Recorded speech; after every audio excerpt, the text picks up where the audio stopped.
Honky Fresh and the Fresh Five. You know, revamping the sound, getting it down, laying new tracks down in the studio, fucking crazy beats, crazy lyrics, you know. Get back at me. Honky Fresh and the Fresh Five 2010. Where did you get the name? Where did the name come from? Oh my. That's all him. You know what, honestly, it just like came off. I'm gonna tell you something right now. Fucking God. It just, you know, it just came off the tip of my tongue. I was actually trying to, yeah, I'm like totally obsessed with Brand New, and that's obvious. And I was just looking through their lyrics online, and I kind of found like the words here and there, and I just pieced it together. Okay. I asked Mike if he liked it. He liked it, and Frank pretty much. Cocaine's a hell of a drug. He's like, I guess so. At the time, we were still 3-piece, so Frank didn't really have to say. It was 2-on-1. No homo.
Basically, kicking Frank out because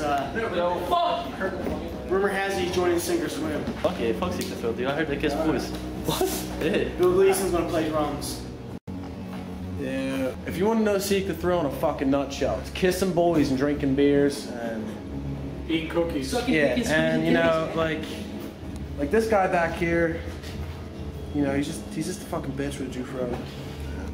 Just take off the hat. That's it. That's it. Take off the, you gotta take off the hat now. Wow. It's hat heavy right now. Don't flatten this for The you. biggest difference between the old music and the new music? Definitely heavier. Well, I would say heavier. I'd say a bit more aggressive, more natural chemistry. Definitely. So you guys click better?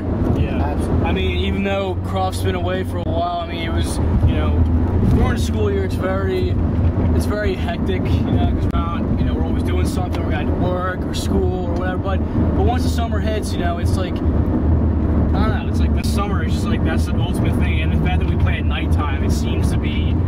Ever since we moved into that room, I felt so much more Yeah, natural chemistry. and nothing against Frank's house or anything, but like, you know, as soon as we moved into this practice space, the first night we practiced. Yeah, the first song we played, we're like, this is the room. And like, there's not a lot of distractions, I guess you could say.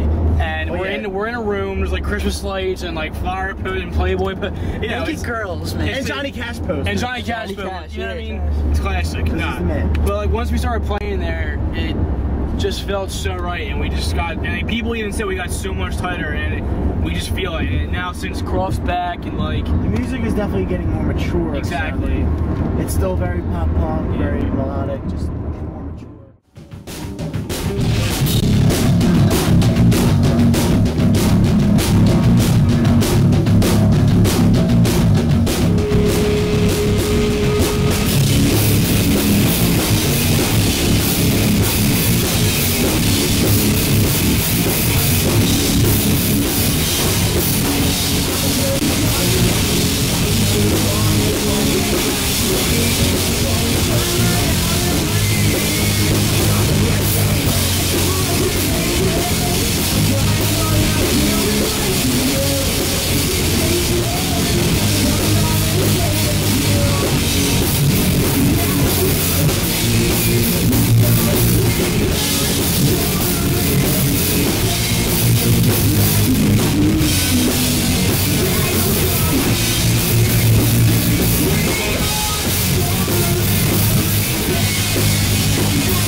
So wait, they kissed boys, but so you joined a different band.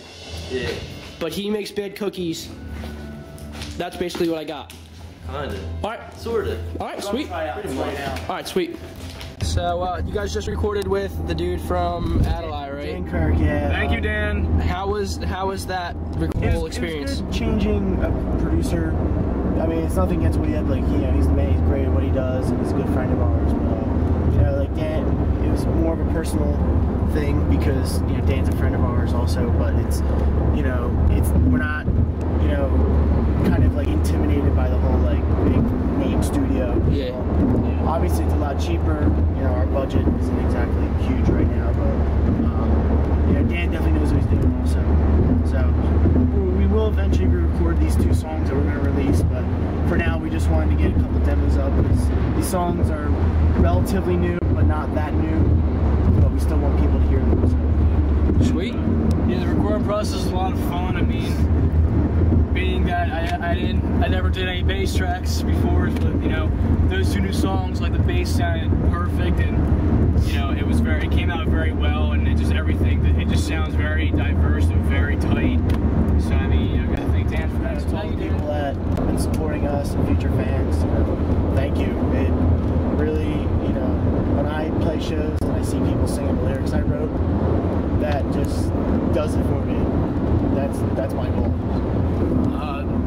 For me personally, I want to thank my parents. You know, they've been supporting me since day one with music. You know, the music business is a really shady business. It depends on who you're working with, but you know, they see how crazy I get when I play, and then the fact they've seen our band, they love it. And just thank all the people, the fans that are liking our music. You know, that's what keeps us alive. It's the fans. I mean, if we ever get big, you know, we're always gonna remember those little people that were always there for our shows. You know, our closest friends, our family.